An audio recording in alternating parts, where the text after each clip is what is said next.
ছোট লাবিবা অনেকদিন পর সুন্দর একটি মুহূর্তের সঙ্গী হলো। তো আজকের দিনটা ছিল অনেক বেশি সুন্দর। আর সেই দিনটাতে এই যে সুন্দর একটা পুকুরের গল্প আপনাদের সবার সাথে বলবো। আর এই পুকুরটা অনেক বেশি সুন্দর, যেটা আমরা মানে নিজেরা দেখেছি, নিজেরা জানি। এই বড় একটা পুকুরে আমরা যে গোসল করছি, অনেক এনজয় করছি। অনেক দিন পর, প্রায় 5 বছর পর এই পুকুরে যে আমরা গোসল করছি। তো অনেক মজা ছিল দিনটা।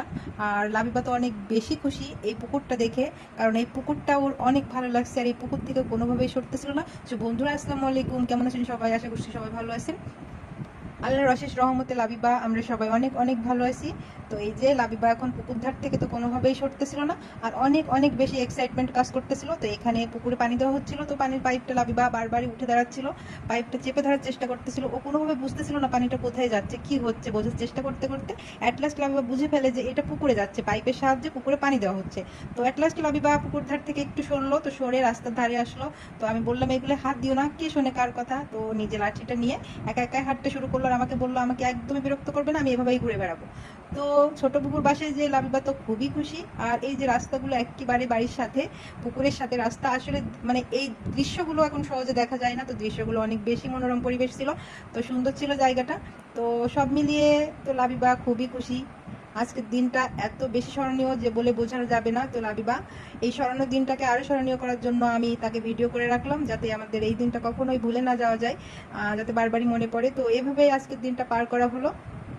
আর এই যে টুটটুরে বা বুড়ি এখন লাঠি নিয়ে হেঁটে হেঁটে ব্যান পরছে, অনেক সুন্দর ড্রেস পরছে, জুতা পরছে। তো সব কিছু পরে তো রাস্তায় ঘুরি ঘুরি পায়ে হেঁটে বেড়াচ্ছিল দাদু বাড়ি।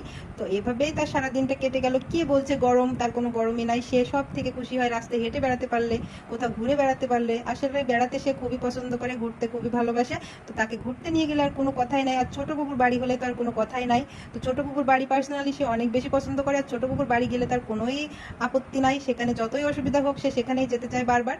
তো সবকিছু শেষে সে কি করলো, একটি বাঁশঝাড় দেখে সেখানে যে দাঁড়িয়ে পড়লো, আর আমাকে বললো, আম্মু তুমি আমার ছবি ওঠাও। তো এখান থেকে বেশ কিছু ছবি আমরা উঠিয়ে নিলাম। আর এখন সে সব কিছুর সাথে কথা বলতেছিল, কোথায় খেজুর গাছ, কোথায় বাঁশ গাছ, কোথায় কি, সব কিছুর সাথে তার বন্ধুত্ব তৈরি করাই লাগবে। যেখানেই যাক সব জায়গায় তার বন্ধু আছেই। তো এভাবে গাছপালায় তার বন্ধুত্ব ছিল।